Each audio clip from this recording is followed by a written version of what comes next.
with Sandy and Nora's podcast. Hey, Nora. Hey, Sandy. What is up? How are you doing this fine July day? Oh my God. I went up the cliff that holds up the upper town in Quebec City twice on my bike today, which is like a lot. And then I played a soccer game and then I scored, and I also went to 2 public pools. So I had the best summer day. How are you? Wow. Power legs. Yeah. I am hot. I'm very hot. It's very hot. As Nora knows, and maybe like not the rest of our listeners, like I'm not actually complaining about the weather. What I'm complaining about is that when I have to record, I have to turn off like all the things that make sound, all the things that go whir in my apartment, which makes it really hot. And I also record like closer to the ceiling, which also makes it really hot, and right in front of a window. That also makes it really hot. And today is particularly hot. So I'm a sweltering, but we're gonna try to make that work today. Otherwise, I'm great. It's better than your recording days under a blanket.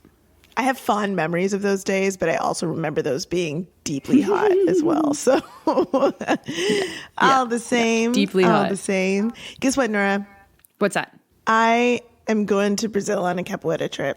Oh my God. Come on. Yeah.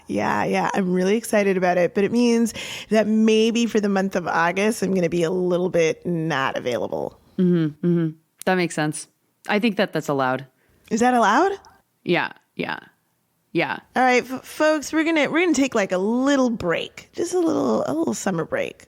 Hopefully you folks get to take some breaks too from the things that you're working on, just to do fun things, to enjoy life, to, enjoy leisure. If you have that privilege, I hope you get to enjoy it. And so we are going to do it like we generally do each year. We're going to take a break in the month of August. That's right.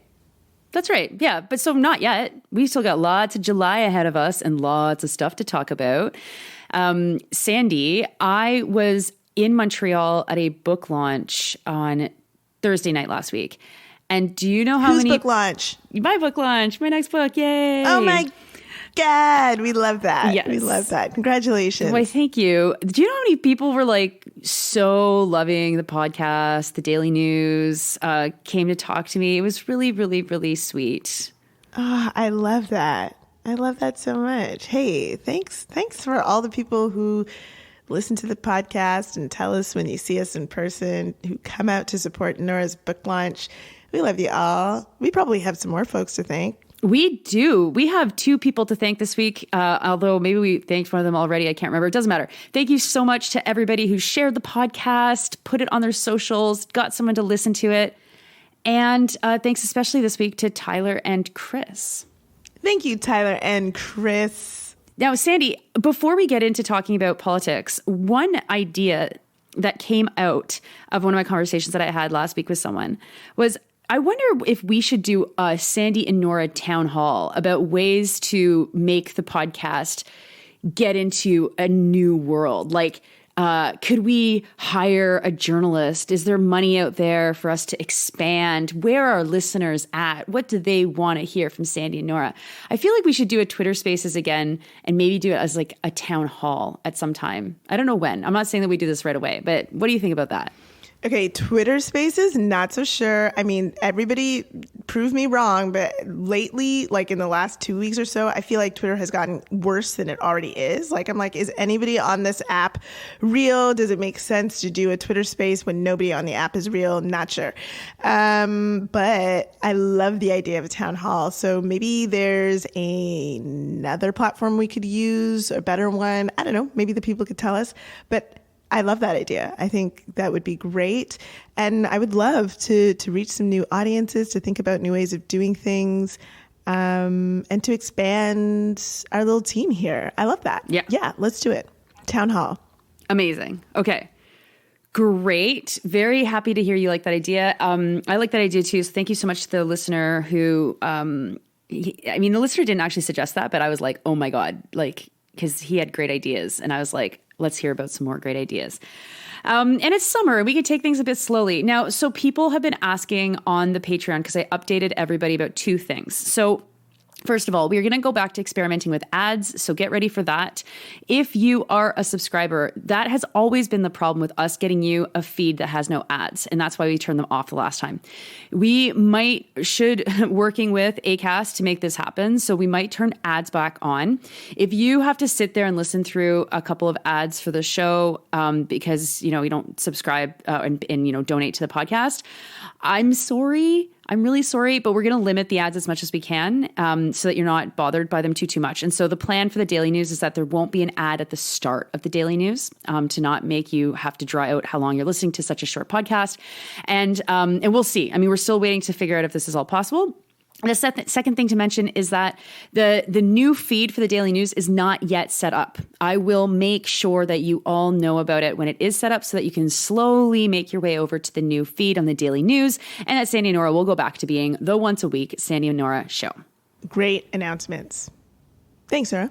So we've got a few things to talk about today. Lots going on in world news, so we'll get there. But first, we wanted to talk about this report that we see in the Lancet that talks about what the death toll might actually be in Palestine. As you know, numbers have been being reported, verified numbers, and you can use multiple different sources to see what those verified numbers are. And folks are being really careful about this because of this sense that this global sort of assumption that numbers out of Palestine cannot be trusted. And yes, that's true. They probably can't be trusted, but more on the other side than what mainstream media outlets are suggesting. If you're paying attention at all to what's going on, the numbers actually seem quite low. What's been reported as accurate, knowing that there are so many people missing, knowing that there are so many casualties, knowing that, places that would be reporting numbers like hospitals have been absolutely decimated.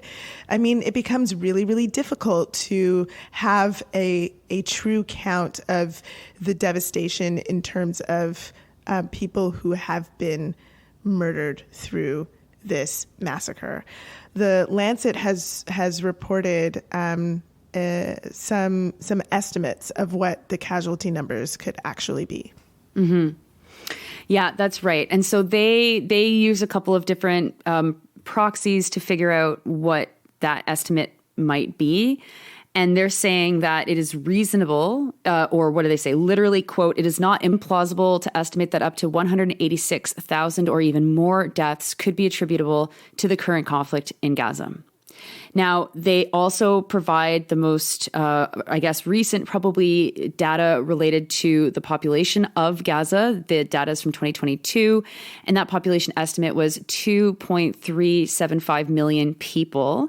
And so if the death toll is up to 186,000 people, that would put the percentage of people killed in Gaza between 7 and 9%. Now, as you say, this isn't surprising considering what we know about the absolute total destruction of civil society within Gaza, of what we know about how many people are left in certain parts of Gaza. And surely there'd be some people who fled, but the number of people left in Rafah, from what we've seen from some numbers or from some estimates, is unbelievably low. And it's curious in a way that the death toll hasn't risen much from that 35,000. I mean, the official death toll right now is 37,396, but the constant bombardments and the constant attacks, we know that it has to be higher than that. And so here's the Lancet, which is, of course, one of the most renowned, I guess, medical journals in the world. And they are making a plea to the powers that be to actually count this as much as is possible. Yeah, and we also have to think about the reports of famine and of disease as, again, people have less and less access to resources and medical care. And so all of that contributes to how much this number is going to rise. And it's going to take some time to be able to do an accurate count. But this estimate is really stunning, and although not surprising. And it does just go to show, like when we are hearing our politicians talk about Gaza, talk about supporting Israel, and are able to sort of hide behind a lack of information that's getting out. We should be aware of what research like what has been published here in the Lancet is able to tell us. Mm-hmm. Yeah. And I mean, like, let's get really, really clear about what we're saying. Like, if 7 to 9% of the population of Gaza has been murdered by Israel's bombardments, either directly or indirectly, and if we are calling this a genocide, because it certainly seems that there is genocidal intent, as the International Court of Justice has said, about how Israel is so relentlessly attacking the Gaza Strip, then all of the voices within media, all of the political voices, some voices within the business world, the voices within the university world that are trying to kick out the encampments, all trying to downplay or in some cases even defend what Israel is doing, is like just so disgusting. And it's not like it wasn't disgusting. It isn't disgusting at 37,000 deaths. It's not like it wasn't or isn't disgusting at 10,000 deaths. But if we are talking about 186,000 people dead or more, and you have people like, Anthony Housefather, who is a shit and who is absolutely fervent in his defense of Israel's right to fucking murder people. And then the liberals appoint him to be the next point person on anti-Semitism, a man that keeps mixing up anti-Semitism and Jewishness and Israeliness and Israel and the acts of the state of Israel. It is so fucking deeply fucked up. And I'm just like, I don't think that there's a moment where anyone in power has any morals about any of this stuff. I don't think they give a fuck about the deaths. I don't think they care about how many people are dying. Honestly, they really do not care. And so any number that's bigger, it's not going to change anything. But for average people who actually do think that governments are still supposed to be operating in the best interest of people, trying to limit fucking deaths of people, it'll be interesting to see how this plays itself out. But certainly there's no question that those of us who've been saying these things for basically since October 9th, it's just like, yeah, we got to keep going. We got to keep going because this is the only just side in this whole discussion. Yeah, and it also means that there's a responsibility that Canada has as a signatory to the Genocide Convention, the responsibility to protect responsibility that it has signed on to, that we have been a signatory of since the mid 1900s. Come on here. Like, there's a way that we are supposed to be acting if this is indeed what it is. It's a genocide. And Canada is not acting in that way and is in fact not adhering to its responsibility to protect, but is all of its actions are doing quite the opposite. And so with that information, I mean, we need to do what we can to apply more pressure. And as you mentioned, in terms of the universities, wow, at the University of Toronto, some updates, of course. A judge has granted the University of Toronto its filed injunction to remove the encampment. It's an interesting decision because it explicitly denies some of the university's claims in terms of the encampment being anti-Semitic, but it also very strangely decides that, I guess, the public space that is the university should be protected from certain types of use. And so that's really frustrating to see. And I imagine it will be appealed. And I imagine that will have a lot of repercussions, and that university and college administrators across the country are looking at that decision with a lot of glee. Oh, 100%. 100%. Now, I've been reading a book in the last couple of days, and it has been making me think about the role that newspapers because of the era that this book is about, but the media and politicians play in pushing war as a way to do many different things. And so this book that I'm reading is looking at the way that Teddy Roosevelt and a bunch of other people elected at the time that he was, rising in political circles or whatever, how they, with William Randolph Hearst, who was one of the big newspaper barons in the late 1800s and the early 1900s, how they pushed public support for the United States invading Cuba and kicking Spain out of Cuba, and then how they also manufactured support for the expansionist idea of the United States and creating all these new fronts, whether it was in Hawaii or in the Philippines.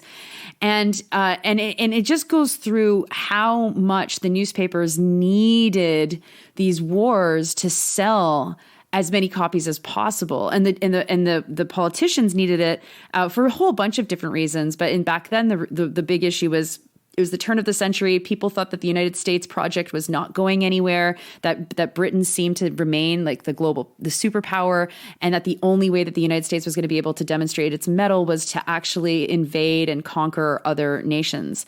And, there's just so many interesting things to think about today, and how, like, even this low death count, like they murdered more than 120 journalists. Even in the last week, 5 more journalists have been killed. And so we don't have eyes on the ground. As you say, they've destroyed the hospitals. And so even counting of injuries and deaths and all that, like casualty counting, is very, very difficult, if not impossible. And we have a global media ecosystem, certainly in the Anglosphere, that is just inventing what is happening. And a tiny, tiny, tiny example of that is I did the media circuit last week because the news of our help to get our friend's family from Gaza, was published in La Presse.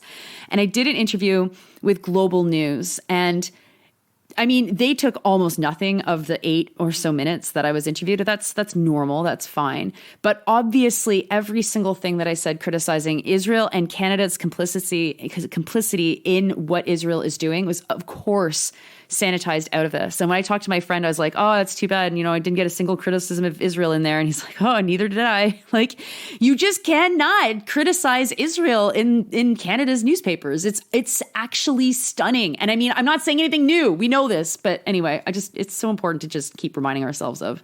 God, that is so frustrating. It's so frustrating to not. I mean, if you're going to do an interview and to talk about like what people who have been doing work to try to get families out of there, what families have actually experienced, like, oh my God, the least you can fucking do is report what their feelings, their direct feelings on the situation is. Like, oh my God, how abhorrent. What a stain on Canada's media landscape. Which I think can bring us to our next topic for the night, which is like all these elections that are going on all over the world. Mm-hmm. Mm-hmm. So it's obviously election season in the United States. It feels like that never ends. An election just happened in the United Kingdom, and a stunning election also just happened in France. And I mean, it would be really great to have like, I don't know, some media that like kind of puts it all together for us and puts it in context with what's happening here. The obvious desire from people to see something different than what they have. That seems to be a palpable desire around the world, but not much happening to put all of that together for us in a coherent sense in Canadian media. But I'm getting ahead of myself here. Nora, lots to say about what has happened in France. Oh my God. Okay. So like, first of all, unlike the election in England, There are far more French people who have like a critical mass in Quebec, certainly, than I think that any British people have anywhere in Canada, with maybe the exception of like Victoria, British Columbia. I don't know. And so the election in France is very, very important. And as you will remember from the last week's episode, we were talking about how on the first ballot, the Front National, or whatever the fuck they're called now, of Marine Le Pen, was at 33%. They were actually ahead on the first ballot. And it's so fascinating. That 33%, a third. Okay, like, so a third of French people are voting for a literal fascist. Very, very bad. Not great, to say the least. And if you look at Canada, 33% is like usually what carries an election here as well. Except what's the difference between France and a country like Canada or England? Well, it's their voting system. And so the far right, the fascists, were on the march, and Macron's party was third place, and a coalition of left-wing parties were second place. That coalition is called the Nouveau Front Populaire, the New Popular Front. And they have managed to block Marine Le Pen's fascists from power. And they've done that because they don't have the first past the post voting system. So, I mean, amazing. Good work, France. Everyone was like holding their breath, wondering if France would go full fascist. And the answer is, not only did they not go full fascist, but the Nouveau Front Populaire looks like they will be in the driving seat of a next government. I mean, that is great. It's really great. And, you know, come on. I mean, we know that a lot of us who are listening to this podcast, you know, we don't put our faith in electoral politics for sure. But I mean, at the same time, electoral politics can absolutely help the fascists win more power and harm us. And so it's important for us to make sure that we are organizing. And like, it's really great to see this sort of results in France. And thinking about what the implications are for our country, I, again, like we said last week, am like looking at the liberals and being like, don't know what your plans are, okay? Like, there was more this week that suggested that Prime Minister Trudeau is going to continue on this rhetorical bluster of "I'm never stepping down," blah, blah, blah, and like then not show up to the Calgary Stampede, which is like pretty evident, like why you wouldn't do that. It's because you know that you're unpopular and you can't sustain being in that space over there. And, you know, again, it really feels like there's no one in the driver's seat coming up with a plan.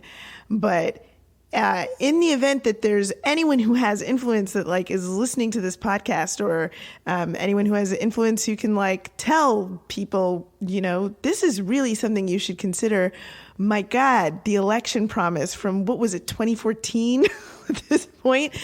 Could you just make it happen? Proportional representation. It would be really great. Like, yeah, it's going to be harder for you to ever get a majority again, liberals, but also you don't do much with it anyway. So who cares? You know, it's not like it's going to change much for what you're going to be able to do. And it's what could really prevent a deeply fascist turn in this country, because as you just said, Nora, like the likelihood that the majority of people are going to spread their votes out against the Conservatives is high. Like the Conservatives are not likely to get I don't think a straight majority. So I don't know. We'll see. Well, you know, at the risk of scooping myself, one of the pieces that I'm hoping to write this week, and so maybe it's already done by the time this episode comes out, I don't know, was 5 lessons that Canada can learn from these two elections, from the UK elections and the French elections. And, you know, I think that this is a really important time to look at these two things very soberly. So, you know, what happened in England? You had a lower share of the vote by the Labour Party, and they got a majority. And it's very similar to what's going to happen in Canada with Pierre Poilievre. So it was a vote against the status quo, against the ruling party, and it was a flip. Now, In Canada, that's going to mean Pierre Poilievre. There's no question about that. It could mean the NDP if they had any hope in hell of being, the party in waiting, which they're not. And so just based on that flip, based on the frustration that people had with Rishi Sunak's government and them being in power for so long, like, of course, it was going to flip at some point. And the first past the post system has given Labour a false big majority. So that's something that's bad news in the long run for disenfranchisement and for getting people involved and for people feeling like their system fucking does anything and matters. And it's the exact same problem that we experience in Canada. The other thing that is very fascinating about the UK election is that there were a lot of independent candidates that managed to defeat Labour Party candidates specifically over their support for the people of Gaza. And that's also something that we've never really seen in Canada on the left, not specifically related to Gaza, but independents actually being able to win as independents. And the closest we're going to have to that will be the next time Sarah Jama has the chance to run, and she'll probably run as an independent and has a very good chance of winning as an independent. But by and large, independents on the left don't have as much success as they do on the right in Canada. And, so I'm specifically obviously thinking about Jeremy Corbyn's win in Islington North, which is just awesome. But then also seeing that there is a deep desire of the people who are protesting every week across the United Kingdom for Gaza to actually see a politic express itself in favor of Gaza in formal politics. Keir Starmer is not the kind of guy that is going to be rushing to recognize Palestinian statehood. And obviously that's the case as well for Trudeau. But Sandy, what do you think about these two factors and how they'll play themselves out in Canada in the next election? Oh, I think they are absolutely going to be a huge factor. I mean, the latest poll that I've seen, I think that was published in the Maple, if I remember correctly, said something like nearly half of Canadians believe that a genocide is being committed in Gaza. Okay. And so that means that half of Canadians want to see Canada doing something to respond to that and don't agree with with the way that Canada is responding to what Israel is doing right now. And so I think that voters are generally frustrated with their inability to have like a real adult discussion about this in our established mainstream media, established mainstream politics. And so I expect that, yes, this is going to be something that comes up quite prominently. And I don't think that any political party is ready for it. Like, none of them seem to be ready for this. And it's really, really odd to me at a time when the fascism that is creeping across the world is so intertwined across borders. What's happening with in terms of corporate consolidation of power is so intertwined across the world that we are so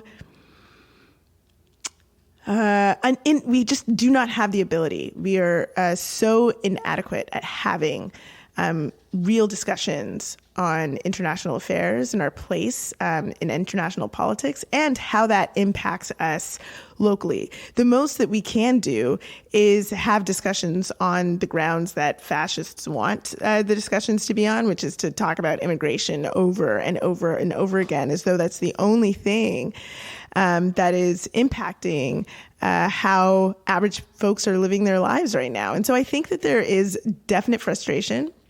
And we're going to see that in the election season that comes. I expect that the Ontario election, there's lots of talk that the Ontario election is going to be this year. And so which is quite early. Okay. It's quite early. And it is a tactic likely to get around the typical situation, which is that the federal government would, the federal elections would go first, and then A lot of the conservative talent from Ontario would go to support the large gains that they would have federally, leaving the Ontario talent pool of conservatives really weak and leaving them to lose the election. That's typically what would happen. It's been something like 50 years or so. I don't know what the actual number is, but a very long time since there's been a conservative government in both Ontario and federally, because of just how much Ontario Conservative Party operatives supply the federal party. So in order to try to avoid that, they're going to try to have Ontario go first right now, given how strong the federal party is. And so we'll have a chance to see what the impact of that is going to be really, really soon. And like I imagine despite the conservative government in Ontario, despite Doug Ford's fuck ups over and over and over again, that they are going to win again. And the Liberals, the NDP, the Bloc, the Greens, everyone is going to really have to take a look at themselves and wonder, like, what are we doing here? Are we just going to like continue to do things as though this landscape isn't shifting right underneath us? Or are we going to force real conversations? Are we not going to protect each other anymore and force real conversations on these very difficult topics? And are we going to do the right fucking thing that people have been talking about since I was a fucking child with respect to proportional representation in this country? It helps fascism that we have this first past the post system where, like the conservatives will not get a majority of the vote, but will likely, they can get a majority of the seats. We know this. We know that it is very, very possible. And it's also not right and totally preventable. Whether you believe in representative democracy or not, it's not right. So fucking get rid of it. Like, what are you waiting for, Liberals? You can do that. And what are you waiting for, NDP? You can't force the issue. Yeah. Okay. So I think that we know what they're waiting for. The NDP is waiting for a fucking miracle. And the Liberals, I think that the Liberals... A miracle of what? A miracle of what, Nora? Like Jesus coming back? A miracle to point to what? The second fucking coming of Christ is more likely than the NDP getting their shit together. I don't think they're waiting for anything, to be honest. No, they're fucking collecting paychecks. That's it. It's paychecks. Yeah. That's literally where we're at with these fucking people. So I think that I got a little bit of a hint this past weekend. I don't know if you saw this tweet. So I think, your guess that the Conservatives will go first is probably correct. Yes. And in the past, something like 120 years, only 13 years have Ontario and the federal parties been aligned in terms of being elected at both levels. So that is obviously something that Ford is thinking about. He also is picking a fight with the liquor store and hoping, I think, for that to... to buoy his support with all of the workers at the LCBO who are represented by OPSU on strike right now. Solidarity to them. But there was this video that was circulating online recently. Sandy, did you see this thing from Nashville of these white supremacists marching? Yeah, I think I saw it for the first time this morning, actually. Yeah. Yeah, so they're like carrying mostly American flags, some rebel flags. They're all wearing face coverings. They have shields. They're all in combat boots. Their pants are tucked into their boots, and they're marching.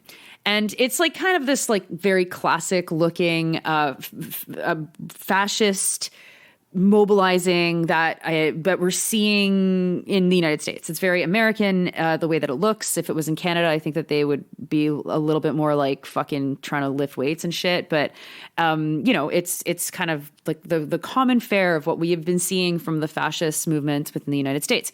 So Brian Lilly, who's a journalist with the Toronto Sun, who is, last anyone has heard, banging the communications director of Doug Ford. He posted a tweet that for me just sums up exactly where the Conservatives are on these questions of rising fascism. Okay. So he writes, this will be played up in Canada as the real scare from America. Meanwhile, what is different between these guys and people with their faces covered with keffiyehs, marching to drums and pledging allegiance to a Palestinian state? What's the difference, Sandy? Oh my God, that is so, that's unbelievably intellectually dishonest. Like, it's the stupidest shit that somebody could post. What in the fuck are you talking about? What? It is like bananas where we are in 2024. You can look at a group of like white supremacists marching down the street and saying, these are the same as people who want to end genocide. Like what? How? But he is a weather vane, right? We know that Brian Lilley is a weather vane because he drives a lot of how, first of all, the right-wing media covers things, and then the fucking mainstream media beyond the right-wing media follows. And then as he's banging the fucking director of comms for Doug Ford, like obviously there is a very close connection between the provincial government, the provincial conservatives, and then of course with the federal conservatives. And he sees like white supremacy militia on the move in Tennessee and is like, oh, Canadians are going to make a big deal about this, but honestly, this is the exact same thing as Palestinian protesters. I think that we're fucked. I think that Brian Lilley feeling like he can say something like that is a really good indication of where we're at right now. Yeah. Yeah. Yeah, that is scary. Mm-hmm. It makes me feel scared. I feel scared at how acceptable it is to be like just like proudly, violently white supremacist, and now that you can have not just supporters on the fringe on YouTube, but like supporters who have some sort of like mainstream cachet defending you with their own voice. that is a scary place to be in. And it'd be interesting actually, Nora, at some point to like listen through all of our podcasts from the beginning to see this sort of progression, because I mean, we've been talking about white supremacy and white supremacists and white supremacist organizing since we started this podcast. But the way that we talk about it has, of course, shifted, not the principle, but the way that we talk about it as the reality of white supremacist organizing has shifted over the years. And it just feels as though there is a powder keg coming, and it is so odd to know that there is so much knowledge, so much analysis that has been built over the decades of sort of responding to white supremacist organizing and action. Like in the academy, on the streets, in communities, and yet still here we are. Our systems having allowed this to fester for so long, in part because they refuse to take it seriously. They just want to ignore it, or they want to believe that it's fringe. But here we are. And I can't help but feel frightened at the systems that we have and the institutions that we have, and their complete inability to wrestle with this. Well, it's because the liberals are bolstered by the same system, and you know the fact that it's the fact that like. When we were talking about proportional representation in this country, when there was a national tour that the liberals started to try and get people on the same page for what kind of system that we wanted to have, there would be liberals that argued that proportional representation was the real threat in terms of rising fascism because it would allow fascist parties to get access to the electoral system.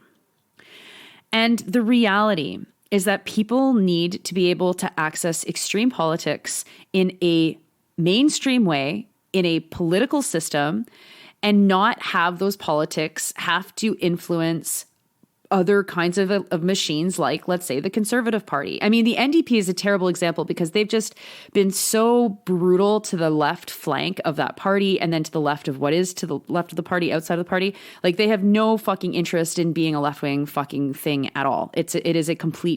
Clearly, it is a complete joke, as they're still propping up the Liberals, as they are still de facto giving the Liberals this support to continue to support Israel. But anyway, and so, you know, when you look at an electoral system and people are able to express their opinions, whether those opinions are good opinions or bad opinions, there is a level of franchisement that exists, that people are actually heard by their parties. And rising fascism, as reflected in an electoral system, is a litmus test for what's going on with the rest of the country, or it's a symptom of what's going on in the rest of the country. And you're like, okay, we have to organize around that or fight that or whatever. In Canada, we hide it all. We hide all of it. We sweep all of it under the rug. We use terms to talk about one thing when we mean something completely different. And then all of a sudden we're like, oh my God, Pierre Poilievre is going to win. And the only way to stop him is to elect the Liberals again. That is the only line the Liberals are going to come out with in the next election. And we are so doomed as a result, because there is no serious adults in any fucking room in this country that have any access to a Tribune, that have any access to national television, that have any access to national column inches in newspapers like the Globe and Mail. It's all serving the status quo. And that status quo serves, first and foremost, the corporate world. So obviously there would be a collision with democracy and fascism, with a democratic body that is so in the service of corporate power, as is the case in Canada. And it's like, so the solutions are really obvious, but Christ, they're really, really elusive when we can't actually get at what we need to build any of this stuff. Yeah, so where does that leave us? I mean, it's the same takeaway as last week. And folks, it's like we really do need to build the support networks that we need to take care of one another amongst our communities, because this is really going to hurt for a while, I think. And I think we're going to start to really feel it after these next round of elections.